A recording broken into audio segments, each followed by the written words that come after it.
મધુહારિણો mean Pingala કૃકુરોર્ભકા કુમારી સરકૃત સર્પર્ણના વિસપે સકૃત.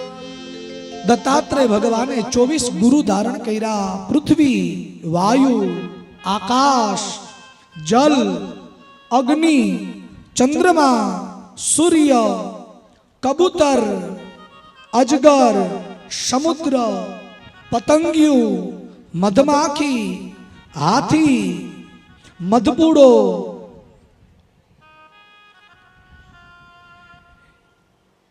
Mean, Pingala, ટીટોડી, બાળક, કુંવારી કન્યા,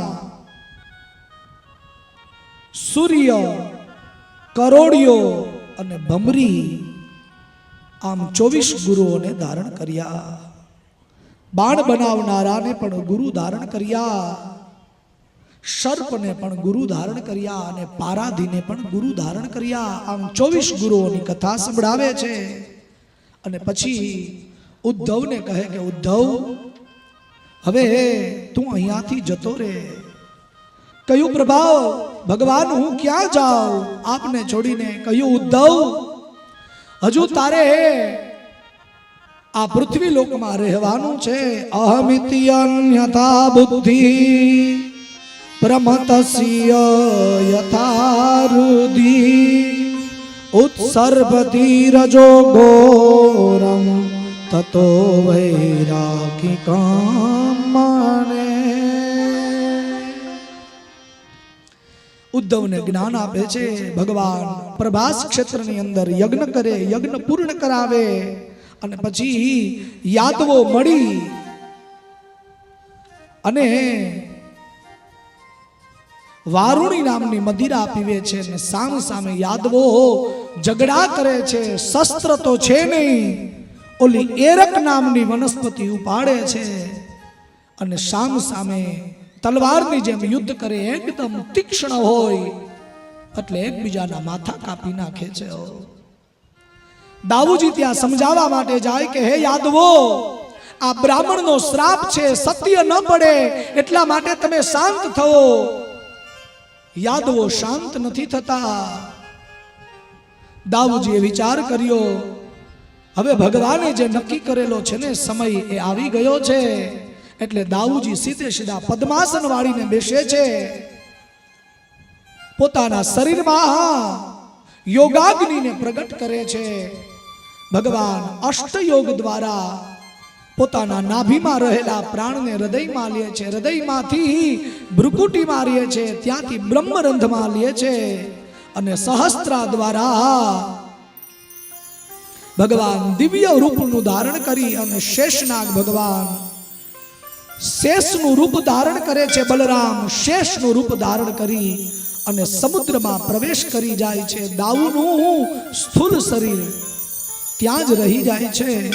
બોલો બોલ ભગવાન કી જય, બલરામજી ભગવાન કી જય, શેષ નારાયણ ભગવાન કી જય. એ સમયે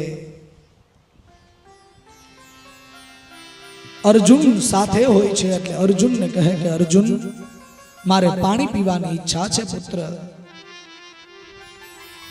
અર્જુન પાણી ભરવા માટે જાય છે.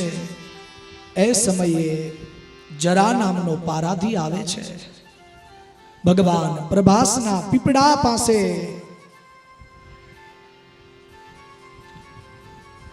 ડાબા પગ ઉપર જમણા પગની આટી વાળી અને ભગવાન જરા નામના પારાધીની રાહ જોવે છે.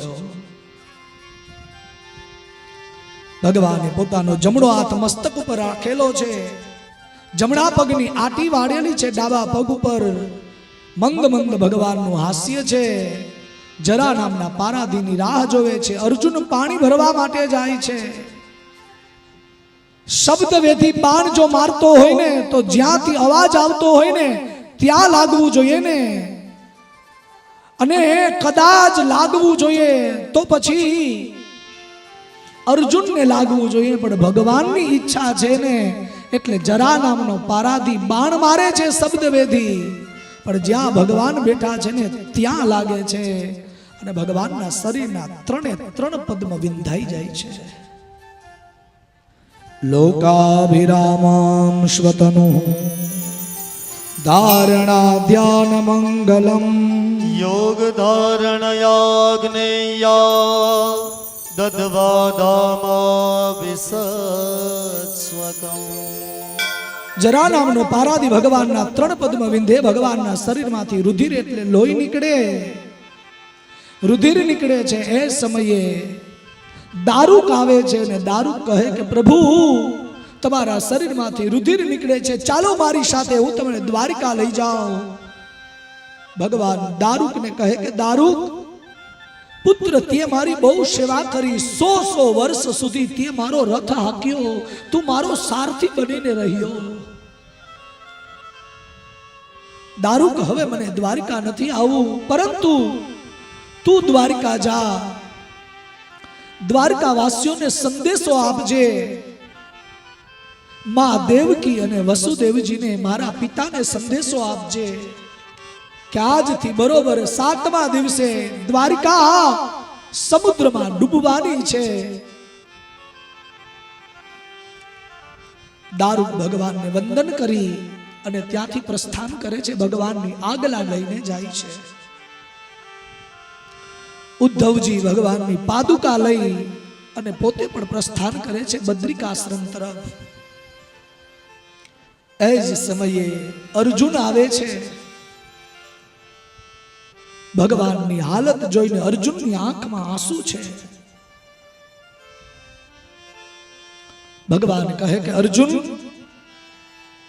હવે મારા જન્મ કર્મ પૂર્ણ થયા છે, હવે મારે નિજ ધામની અંદર જાવું છે. જો દેવતાઓ મારી રાહ જોઈને બેઠા છે. અર્જુનના હાથમાં જલ છે, ભગવાનને જલ પીવડાવે છે. અર્જુન કેટલો પુણ્યશાળી, કેટલો ભાગ્યશાળી જીવ હશે જેણે ભગવાનને અંત સમયે પાણી પીવડાવ્યું છે.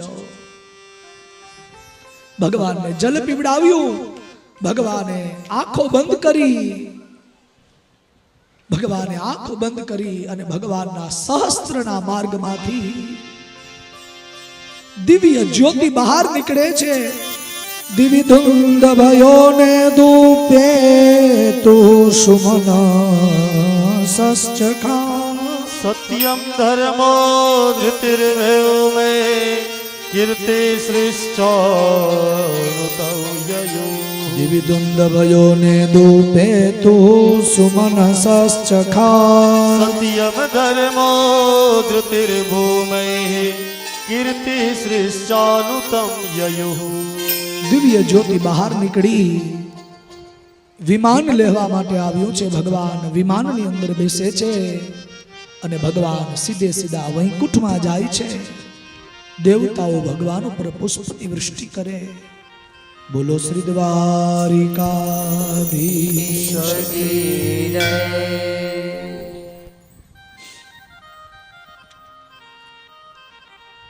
અર્જુન વિલાપ કરે છે.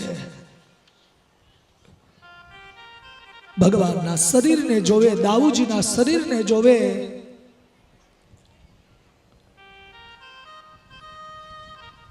બે સ્થાન તૈયાર કરે છે, ચિતાઓ તૈયાર કરે, ભગવાનનું શરીર એમાં મૂકે છે. ભગવાનના શરીરની પણ અંત્યેષ્ટિ ક્રિયાઓ કરવાની ઈચ્છા છે, પણ એ સમયે સાવર્તક નામનો વેગ આવે છે, વરસાદ, અને ભગવાનનું શરીર સમુદ્રમાં જાય છે. અને એ જ શરીર છેક આસામની અંદર જાય, એક રાજાને મળે છે. એ શરીરને એક ઓરડાની અંદર રાખે.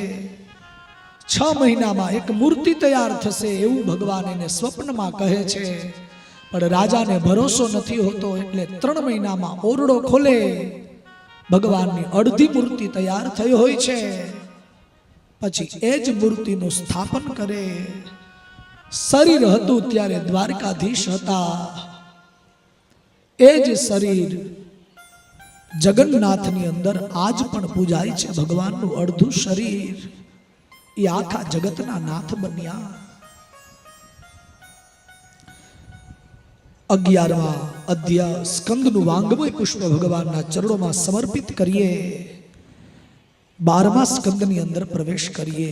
રાજોવાચ સ્વધામાનુગતે કૃષ્ણે યદુવંશ વિભૂષણે કસ્ય વંશો તવ પૃથ્વ્યામ એતદાશ્ચમે મુને. પરીક્ષિત રાજા કહે છે, હે શુકાચાર્યજી, ભગવાન સ્વધામની અંદર ગયા પછી આ પૃથ્વીમાં કળિયુગ કઈ રીતે આવ્યો, પછી તો ભાવિ રાજાઓનું વર્ણન કર્યું છે સુખદેવજી મહારાજે. યોંત પુરંજયો નામ ભાવ્યો બારહત્રથો નૃપા તસ્યામાત્યસ્તુ સુનકો હતવ સ્વામિનમાત્મજં. કહે છે, હે પરીક્ષિત, પછી કળિયુગ આવ્યો અને કળિયુગના અનેક રાજાઓ થયા એનું વર્ણન કર્યું. પછી કલિયુગના અનેક પ્રકારના દોષનું વર્ણન કર્યું અને કહ્યું, પરીક્ષિત, આગળ કળિયુગ આવશે, માણસનું આયુષ્ય ઘટતું જશે, માણસની ઊંચાઈ ઘટતી જશે. એક દિવસ એવો આવશે કે માણસ 5 વર્ષની જિંદગી જીવશે, 5 આંગળનું એનું શરીર હશે, નાના નાના વૃક્ષો હોય ને એને નીચે વિશ્રાંતિ કરશે.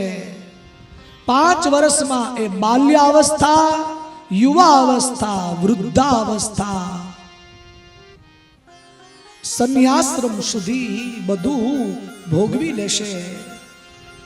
પછી કહે છે, પરીક્ષિત, કળિયુગનો એક એવો ગુણ છે કે કળિયુગની અંદર કોઈ હરિસંકીર્તન, હરિનામનું સંકીર્તન કરશે તો ગતિ પ્રાપ્ત કરશે. હરેર નામ, હરેર નામ, હરેર નામેવ કેવલમ કલો નાસ્ત્યેવ નાસ્ત્યેવ નાસ્ત્યેવ ગતિરંતમા. કળિયુગની અંદર માત્ર હરિનામ જ એક આશરો રહેશે.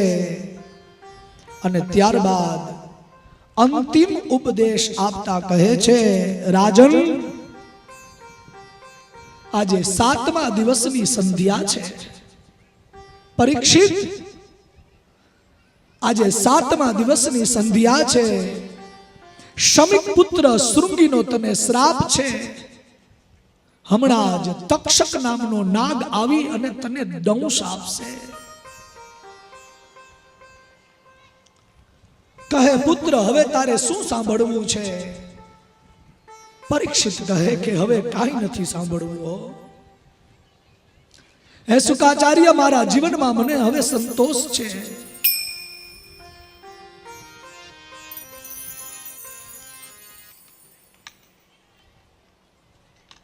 શુકાચાર્યજી કહે છે, પરીક્ષિત, હવે તને શું દેખાય છે?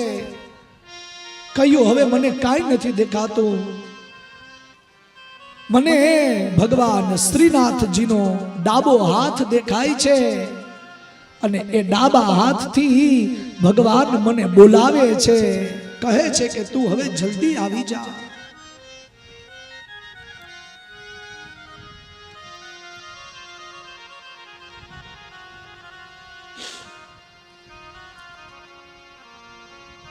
શુકાચાર્ય કહે છે, પરીક્ષિત,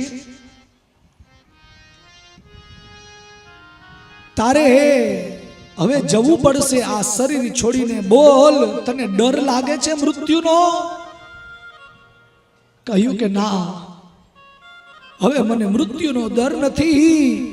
અહમ બ્રહ્માસ્મિ, હવે હું પોતે બ્રહ્મ છું એવો મારો આત્મવિશ્વાસ છે. કહે છે પરીક્ષિત, હવે જ્યાં સુધી હું અહીંયા છું ને ત્યાં સુધી તક્ષક નહીં આવે. માટે પુત્ર હવે હું અહીંયાથી ઊભો થાઉં છું. હજુ પણ કંઈક તારે જાણવાની પૂછવાની ઈચ્છા હોય તો કહે.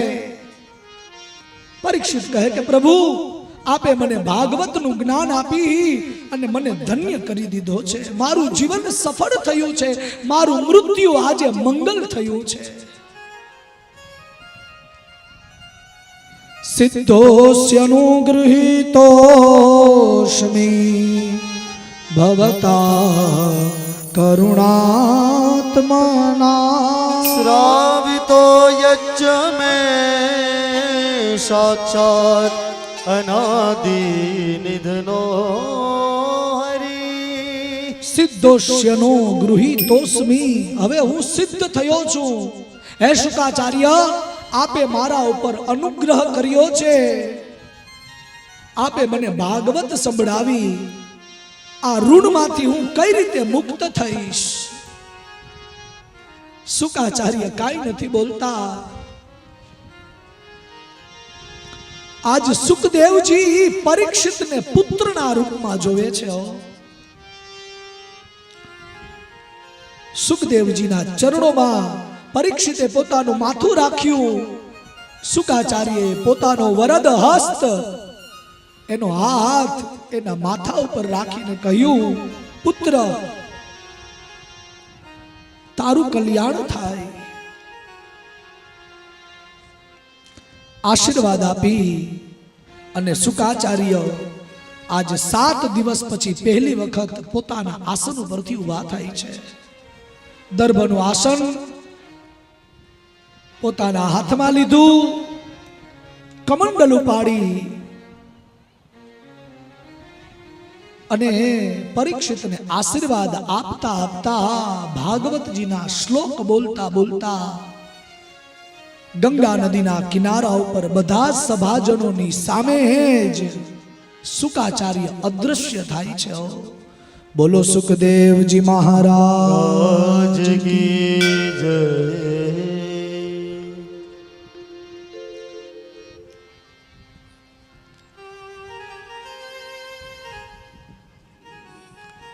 ત્યારબાદ બધા સભાજનો ધીરે ધીરે ઊભા થાય છે. પરીક્ષિતને આશીર્વાદ દેતા દેતા જાય. સંતો, મહંતો, ઋષિઓ, રાજાઓ પરીક્ષિતની સામે જઈ એમને વંદન કરે, કોઈ એમને આશીર્વાદ આપે. પરીક્ષિત કોઈની સામે નથી જોતા હો. પોતાના 2 હાથ આગળ કરી, આંખો બંધ કરી અને બ્રહ્મનું ધ્યાન કરે છે. તક્ષકની રાહ જોઈને બેઠા છે. ક્યારે આવે તક્ષક? એ જ સમયે પરીક્ષિતનો પુત્ર જેનું નામ જન્મેજય છે, એ જન્મેજયે વિચાર કર્યો કે તક્ષક આવશે અને મારા પિતાને દંશ આપશે. એની રક્ષા કરવા માટે મોટું બધું એક કવચ ઊભું કરે છે. વજ્રનું કવચ ઊભું કર્યું. સુંદર મજાનો એક ઓરડો બનાવે. અરે એની અંદર એક કીડી પણ જઈ ન શકે. જન્મેજયને પૂછ્યા વગર આવું દિવ્ય એક ભવન બનાવવામાં આવ્યું. જન્મેજયની ઈચ્છા વગર એક પંખી પણ અંદર પ્રવેશ ન કરે. આ બાજુ તક્ષક નામનો નાગ નાગલોકમાંથી નીકળી ગયો છે દંશ આપવા માટે. બ્રાહ્મણનું રૂપ લઈને તક્ષક જતો હોય એવામાં બીજો બ્રાહ્મણ એને મળે. બંને બ્રાહ્મણો ભગવાન શિવજીનું નામ બોલી એકબીજાની ઓળખાણ કરાવે છે.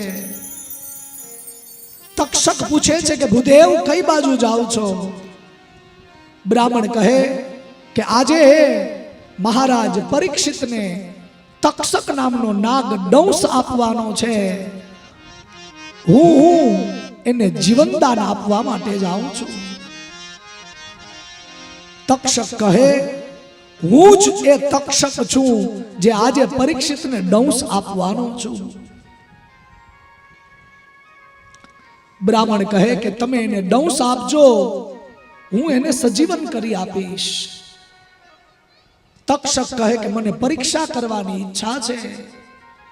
અને તક્ષક એક લીલું વૃક્ષ હોય ત્યાં દંશ મારે છે. આખે આખું લીલું વૃક્ષ બળીને ખાખ થઈ જાય, રાખનો ઢગલો થઈ જાય. બ્રાહ્મણ હાથમાં જલ લે છે, ગાયત્રી મંત્રનું તપ બતાવી અને રાખના ઢગલા ઉપર જલ છાટે.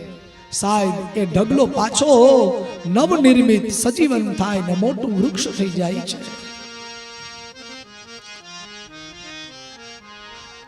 તક્ષક કહે, હે ભૂદેવ, એક બ્રાહ્મણનો શ્રાપ તમે શું કામ મિથ્યા કરવા માંગો છો? કયું હું એ કાંઈ નથી જાણતો. મારી પાસે અન્ન નથી, ધન નથી, ખાલી વિદ્યા જ છે.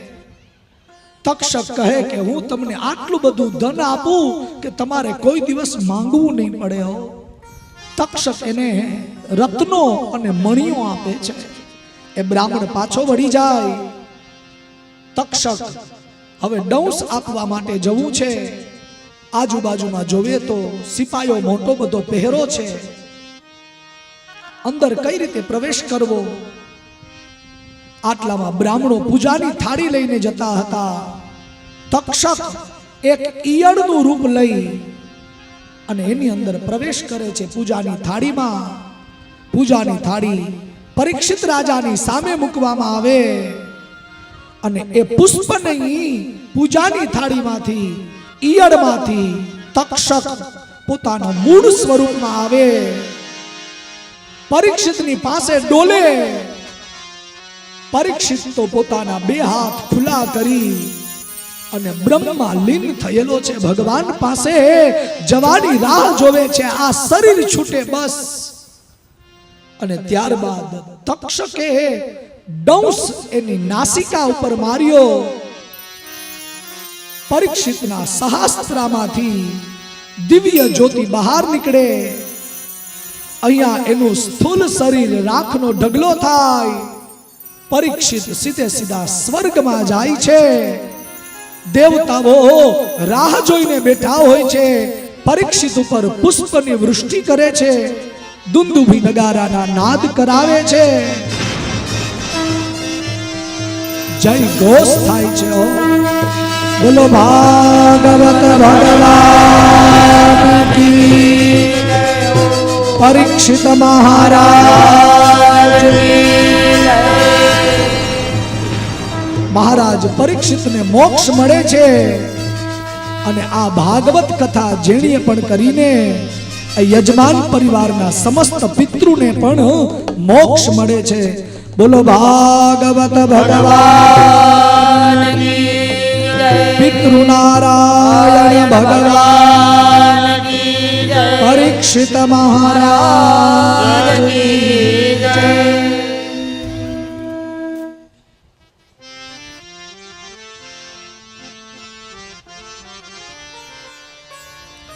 ત્યારબાદ જન્મેજય રાજાએ સર્પ યજ્ઞ કર્યો. પ્રપન્નોષ્મ્યંદ્રિમૂલં તે પ્રપન્નાભયદં હરે. જન્માયયા પિબદુધા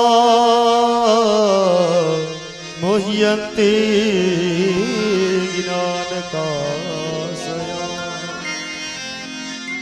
નૈમિષારણ્ય નામના જંગલમાં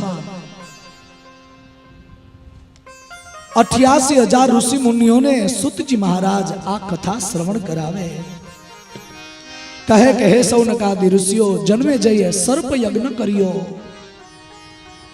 ત્યારબાદ માર્કંડેય ઋષિને ભગવાને માયા બતાવી, એ કથા વર્ણવી. करारविंदेन पदारविंदम मुखारविंदम विनिवेशयन्तं वटस्य पत्रस्य पुटे शयानौ बालमुकुन्द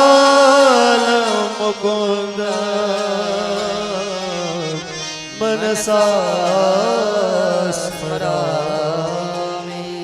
ત્યારબાદ પુરાણો 18 પુરાણ 6 શાસ્ત્ર અને વેદોની ચર્ચાઓ થઈ, એના નિયમો બતાવવામાં આવ્યા અને પછી ભાગવતને સર્વશ્રેષ્ઠ કહેવામાં આવે છે. નિમ્ન ગાનામ યથા ગંગા દેવાનામ અચ્યુતો યથા વૈષ્ણવાનામ યથા શંભો પુરાણાનામ ઇદમ. ત્યારબાદ સુતજી મહારાજ શ્રીમદ ભાગવતના 12મા સ્કંદના 12મા અધ્યાયમાં પહેલા સ્કંદથી કરી અને 12મા સ્કંદ સુધી જે કથા સંભળાવીને એ બીજી વખત વર્ણન કરે છે, જેને ભાગવતજીની હુંડી કીધી છે. નમો ધર્માય મહતે નમઃ કૃષ્ણાય વેધસે બ્રાહ્મણભ્યો નમસ્કૃત્ય ધર્માન વચ્ચે સનાતનાન. અત્ર બ્રહ્મ પરમ ગુહ્યં જગતઃ પ્રભવાપ્યયામ જ્ઞાનમ ચ તદુપાખ્યાન પ્રોક્તમ વિજ્ઞાન સંયુતમ. હે સૌનકાદિ ઋષિઓ,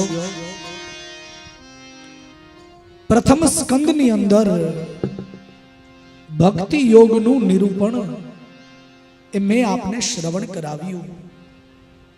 પછી મહાભારતની દિવ્ય કથા આપણે શ્રવણ કરી. વ્યાસ નારદનો સંવાદ, નારદ ચરિત્ર, રાજર્ષિ પરીક્ષિતને બ્રાહ્મણનો શ્રાપ, અનશન વ્રત લઈ ગંગા નદીના કિનારા ઉપર બેસે છે અને ત્યાં શુકાચાર્યનું આહવાન થાય છે, આગમન થાય છે. એ પ્રથમ સ્કંદમાં આપણે જોયું. બીજા સ્કંદની અંદર યોગ ધારણા દ્વારા ભગવતની પ્રાપ્તિ, શુકાચાર્ય પરીક્ષિતનો પ્રશ્ન, એના વખાણ કરે. ખટવાંગ રાજાનું દિવ્ય ચરિત્ર શ્રવણ કરાવે અને ત્યારબાદ વિરાટ પુરુષ દ્વારા આ પૃથ્વીની ઉત્પત્તિ, બ્રહ્માજીના મોહને દૂર કરવા માટે ચતુશ્લોકી ભાગવત ભગવાન સંભળાવે અને ત્યારબાદ મુક્તિના 10 લક્ષણો આપણે બીજા સ્કંદમાં જોયા. વિદુરોદ્ધવ સંવાદ શત્રુર્મૈત્રેયતોસ્તત પુરાણ સંહિતા પ્રશ્નો મહાપુરુષ સંસ્થિતિ. ત્રીજા સ્કંદની અંદર વિદુર અને ઉદ્ધવનો સંવાદ,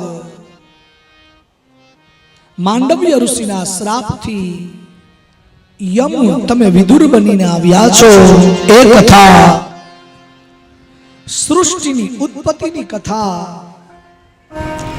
વરાહ ભગવાનનો જન્મની કથા, ત્યારબાદ મનુ મહારાજના સંતાનો, જેમાં કરદમ અને દેવહૂતિનું દિવ્ય દાંપત્ય જીવન, નવદા ભક્તિના જન્મ, કપિલ મહારાજનો જન્મ અને કપિલ ગીતાનું જ્ઞાન આ ત્રીજા સ્કંદમાં આપણે જોયું. સતરૂપાચયા સ્ત્રીણા નવ બ્રહ્મ સમુત્પત્તિર દક્ષયજ્ઞ વિનાશનમ. ધ્રુવસ્ય ચરિતમ પશ્ચાત કૃતો પ્રાચીન બર્હિષઃ. હે સૌનકાદિ ઋષિઓ, ચોથા સ્કંદની અંદર આકુતિના લગ્ન રુચિ નામના પ્રજાપતિ સાથે થાય. ભગવાન અગ્નિ નારાયણ ત્યાં પધારે. અગ્નિ નારાયણને ત્યાં 12 પુત્રનો જન્મ થાય. ત્યારબાદ કરદમના 9 પુત્રીઓનો વંશ, અત્રિ અને અનસુયાનું દિવ્ય ચરિત્ર, ભગવાન દત્ત, દુર્વાસા અને ચંદ્રમા ત્યાં આવે છે. ત્યારબાદ ધર્મ ચરિત્ર, ધર્મની અંદર સતી ચરિત્ર જોયું, અર્થની અંદર ધ્રુવ ચરિત્ર જોયું, કામની અંદર વૈન ચરિત્ર અને મોક્ષની અંદર પ્રાચીન બહિરની કથાઓ શ્રવણ કરી. પાંચમા સ્કંદની અંદર નારદસ્ય ચ સંવાદસ તતઃ પ્રેયવ્રતં દ્વિજા નામેસ્તતો નો ચરિત વૃષભસ્ય ભરતસ્ય ચ. પાંચમા સ્કંદની અંદર પ્રિયવ્રત રાજાની કથા, નાભી રાજાની કથા, વૃષભદેવની કથા, ભરતજીના 3 જન્મની કથા, ત્યારબાદ 7 દ્વીપ, 7 સમુદ્ર, ખગોળ અને ભૂગોળનું વર્ણન આપણે જોયું. ત્યારબાદ છઠ્ઠા સ્કંદની અંદર સૌનકાદિ ઋષિઓ પ્રચેતાઓની કથા, જેમાં દક્ષની ઉત્પત્તિ, દક્ષની પ્રજા,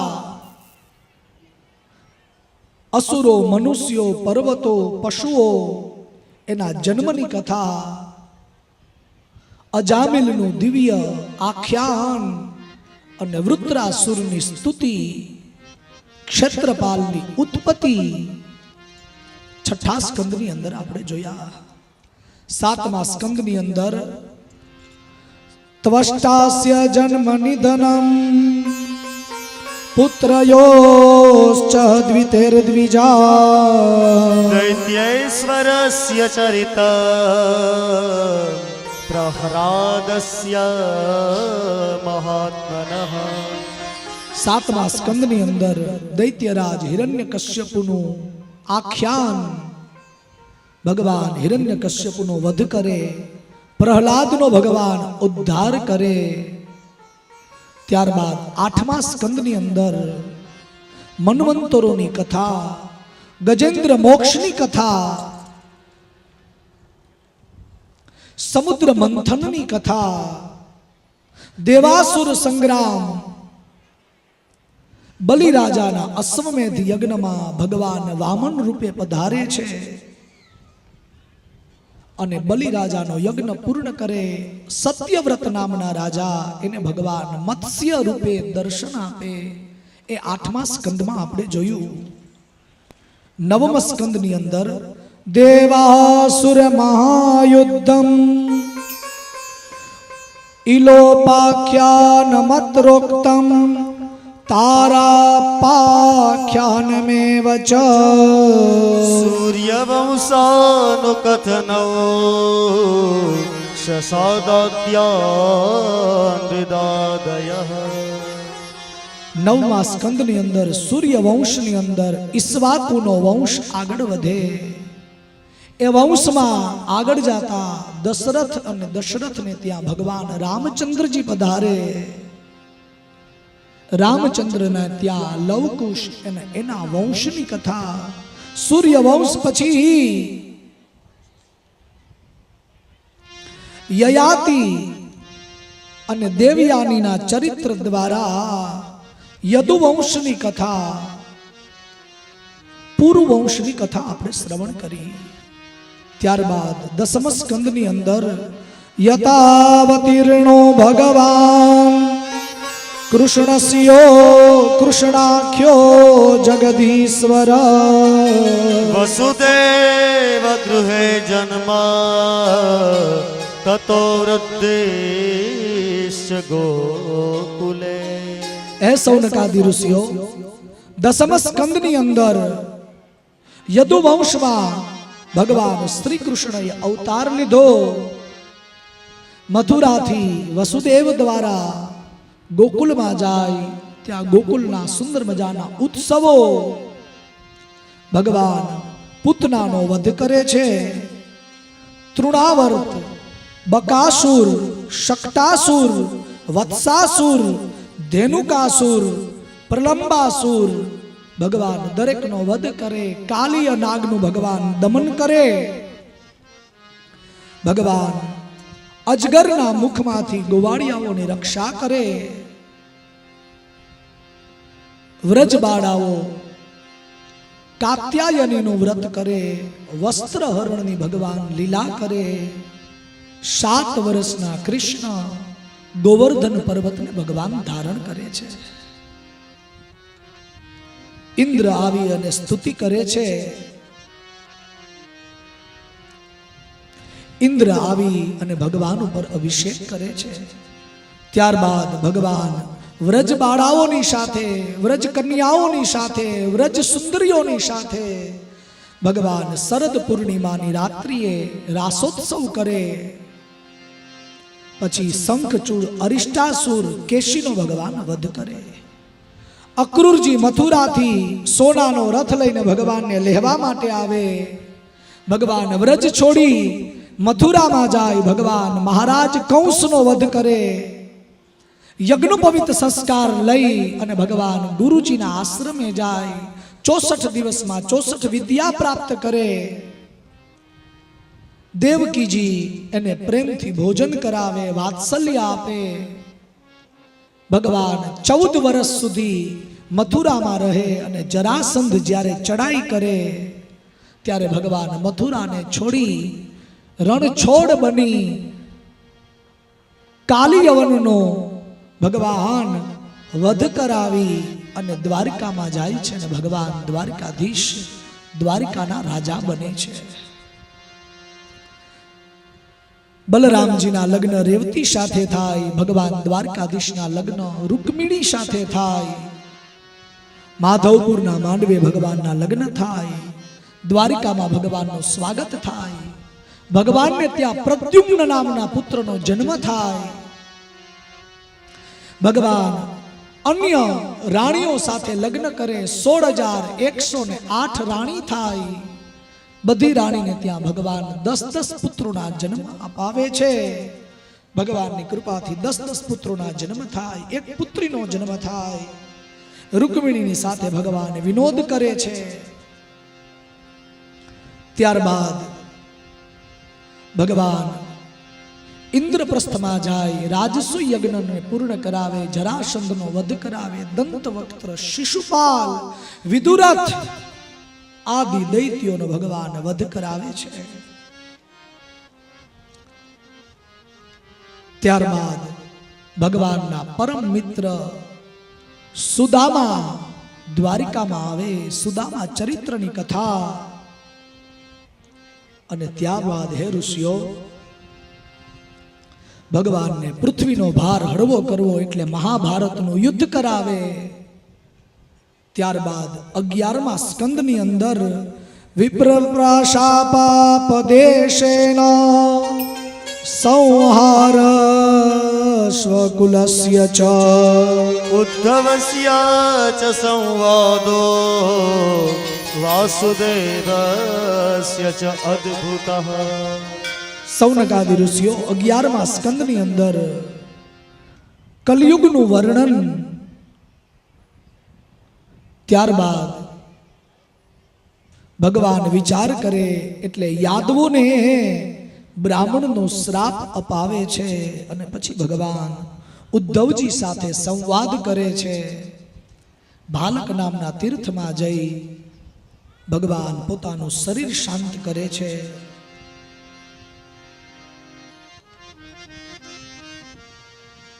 ભગવાન મૃત્યુલોક છોડી અને પરમ ધામની અંદર જાય છે. 12મા સ્કંદની અંદર યુગલક્ષણ વૃત્તિશ્ચ કલૌ નૃણાપુમુપલ્લવ ચતુર્વેદસ્ય પ્રલય ઉત્પત્તિ શ્રીવિધા તથા. 12મા સ્કંદની અંદર 4 યુગનું વર્ણન, સત, ત્રેતા, દ્વાપર અને કળિયુગનું વર્ણન. ભવિષ્યમાં થવાના રાજાઓનું વર્ણન, રાજર્ષિઓનું વર્ણન, અને ત્યારબાદ પરીક્ષિત રાજાને અંતિમ ઉપદેશ. પરીક્ષિતને કહે છે, પરીક્ષિત, આજે 7મો દિવસ છે અને તક્ષક આવશે. પરીક્ષિતને એનો ડર નથી લાગતો. શુકાચાર્ય ત્યાંથી ઊભા થઈને જાય છે. પરીક્ષિતને પરમ ગતિ પ્રાપ્ત થાય છે. જન્મેજય રાજા સર્પ યજ્ઞ કરે છે. હે સૌનકાદિ ઋષિઓ, આ દિવ્ય સત્સંગ મેં તમને શ્રવણ કરાવ્યો. હવે તમારે કાંઈ સાંભળવાની ઈચ્છા હોય તો કહો. સૌનકાદિ ઋષિઓ કહે, હવે કાંઈ નથી સાંભળવું, કોઈ અમારા પ્રશ્ન નથી. એ સમયે પતઃ શ્વખિલાચાર્ત શ્રુત્વા વિવશો બ્રુવં હરયે નવ ઇત્યુચ્ચૈ મુચ્યતે સર્વપાતકાत्. હરિસ્મરણ કરી અને સુતજી મહારાજ પોતાની કથાને હવે વિરામ આપવાની તૈયારી છે. 12મા સ્કંદના 13મા અધ્યાયનો 19મો શ્લોક.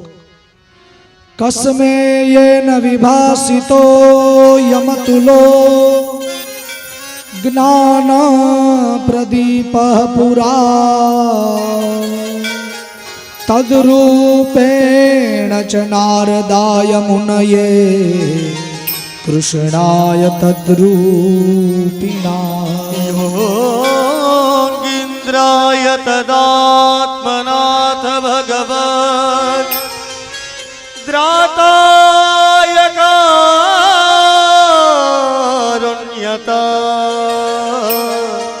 તચ્છુદ્ધં નિમલં વિશોકમૃતો સત્યં પરમ ધીમહિ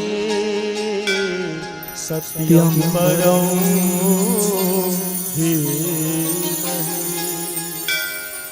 સૌનકાદિ ઋષિઓને કહે છે, હે સૌનકાદિ ઋષિઓ, સત્યની યાત્રા સત્યથી પ્રારંભ થઈ અને સત્યમ પરમ ધીમહિથી પૂર્ણ થાય છે. સુતજી અંતે પોતાના ગુરુજીને યાદ કરે છે, શુકાચાર્યને વંદન કરે. આવો આપણે પણ શુકાચાર્યને વંદન કરી લઈએ, જેણે આ ભાગવતનું જ્ઞાન પરીક્ષિતને આપ્યું. નમસ્તસ્મૈ ભગવતે વાસુદેવાય સાક્ષિણે ય ઇદં કૃપયા કસ્મૈ વ્યાચચક્ષે મુમુક્ષવે. ત્યારબાદ યોગીન્દ્રાય નમસ્તસ્મૈ શુકાય બ્રહ્મરૂપિણે સંસાર સર્પદષ્ટમ યો વિષ્ણુરાતમોચમ. સુખદેવજીને વંદન કરી અને સુતજી હવે પોતાની કથાને વિરામ આપે છે.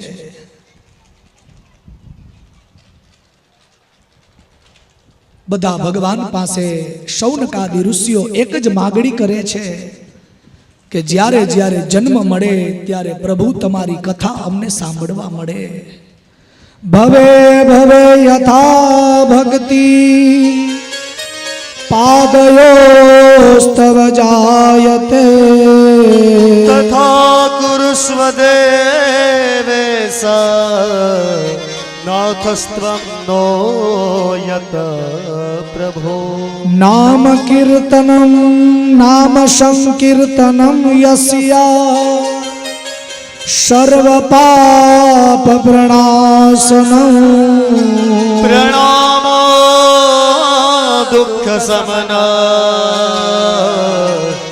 तं नमामि हरिं परम्।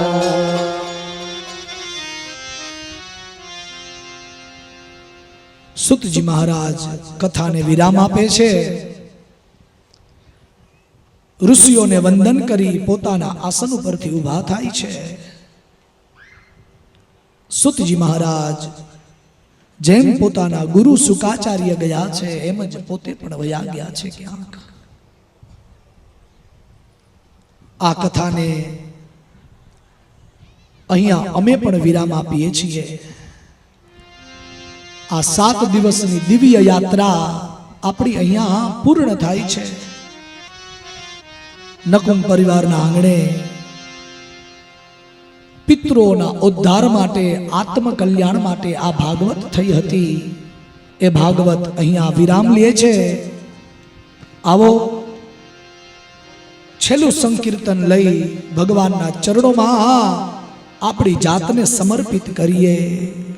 तेरी शरण प्रभु तेरी शरण ओ तेरी शरण हरि तेरी शरण तेरी शरण में आया हूँ हरि मैं तेरी शरण में आया हूँ तेरी शरण प्रभु तेरी शरण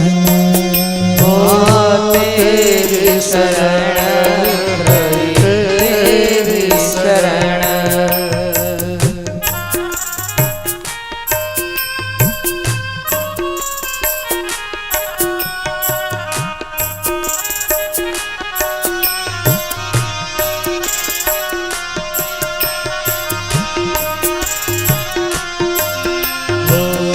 पल पल माया जाल बिछाया पल पल माया जाल बिछाया पल पल माया जाल बिछाया पल पल माया जाल बिछाया चारों तरफ फसाया हूँ हरि मैं चारों तरफ फसाया हूँ तेरी शरण तेरी शरण तेरी शरण हरि तेरी शरण हरि बोल क्षण भंगारा विषय विकारा क्षण भंगारा विषय विकारा क्षण भंगार विषय विकारा क्षण भंगारा विषय विकारा क्षण भंगार विषय विकारा जन्म जन्म भर माया हूँ हरि मैं जन्म जन्म भर आया हूँ तेरी शरण हरि बोल तेरी शरण तेरी शरण हरि तेरी शरण राजा राम राम राम सीता राम राम राम राजा राम राम राम सीता राम राम राम राजा राम राम राम सीता राम राम राम राजा राम राम राम सीता राम राम राम राजा राम राम राम सीता राम राम राम राधे श्याम श्याम श्याम राधे श्याम श्याम श्याम राधे श्याम श्याम श्याम राधे श्याम श्याम श्याम राजा राम राम राम सीता राम राम राम राधा राम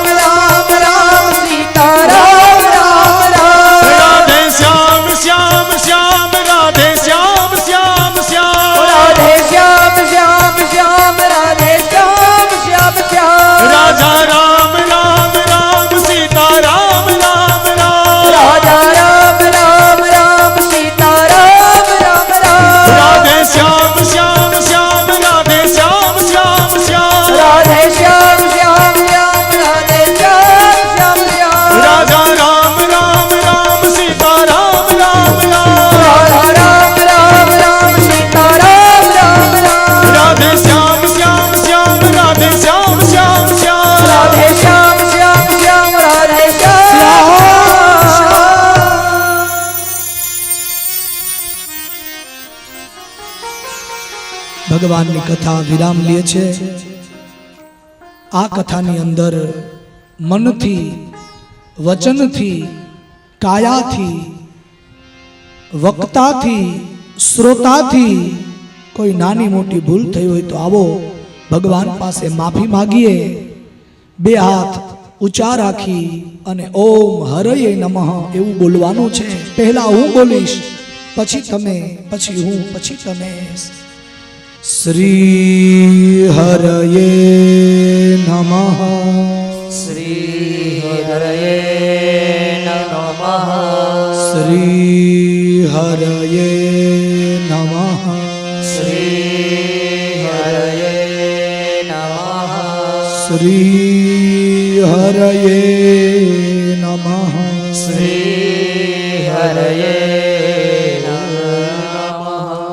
કાયેન વાચા મનસેન્દ્રિયૈર્વા બુદ્ધ્યાત્મના વા પ્રકૃતે સ્વભાવાत् કરોમિ યદ્યत् સકલં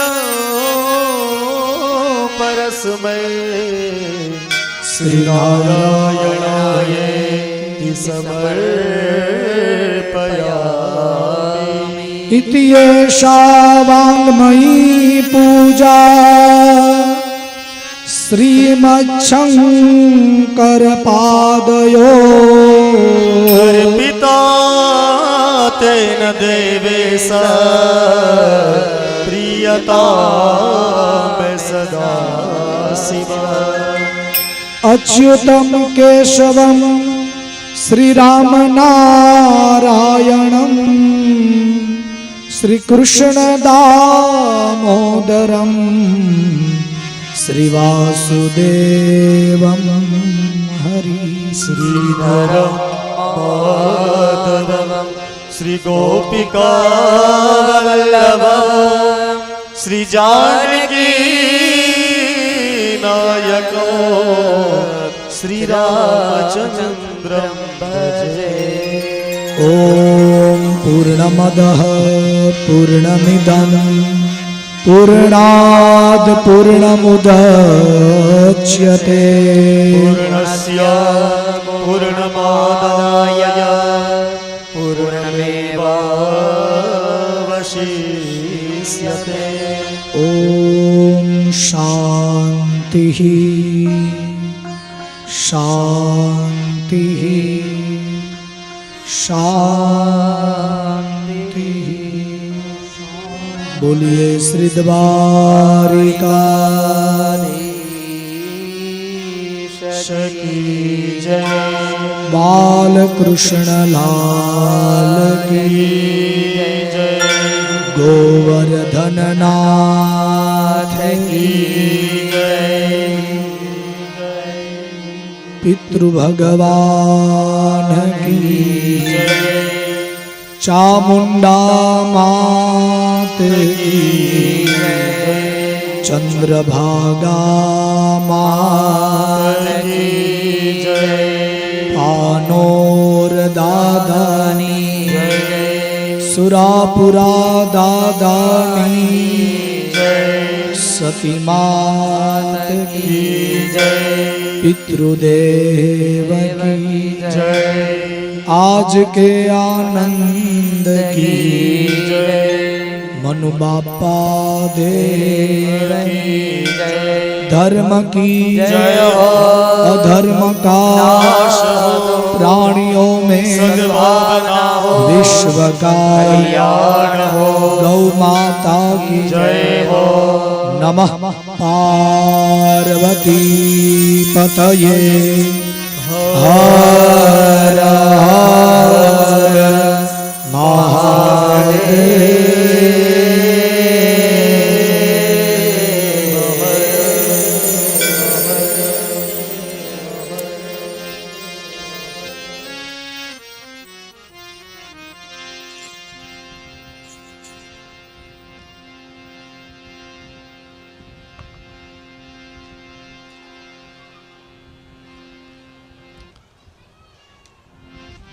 શ્રીમદ ભાગવતની આ 7 દિવસની દિવ્ય યાત્રા અહીંયા પૂર્ણ થાય છે. કથા પૂર્ણ થાય પછી આભાર દર્શનની વિધિ હોય.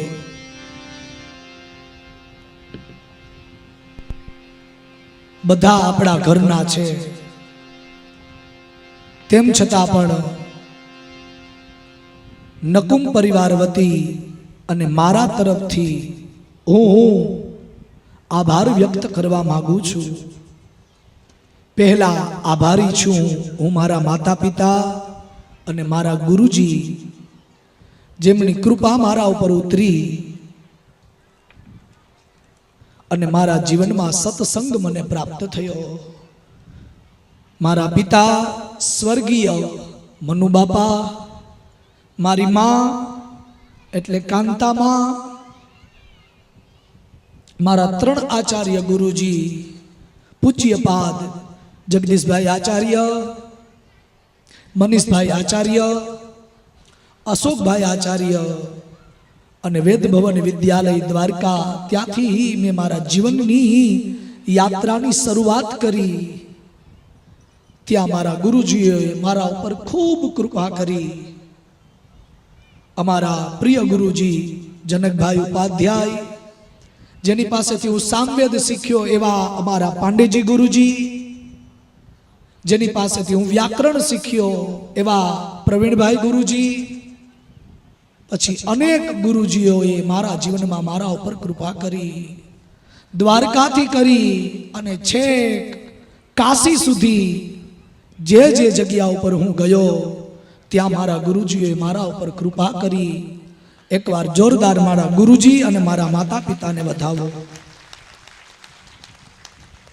હું આભારી છું નકુમ પરિવારનો, સતવારા સમાજનો, જેણે મને યોગ્ય સમજી અને આ વ્યાસપીઠ ઉપર નિયુક્ત કરી અને મને મારી વાણી પવિત્ર કરવાનો મોકો આપ્યો. એકવાર સમસ્ત સતવારા સમાજ અને નકુમ પરિવારને તાળીથી વધાવો. હું આભાર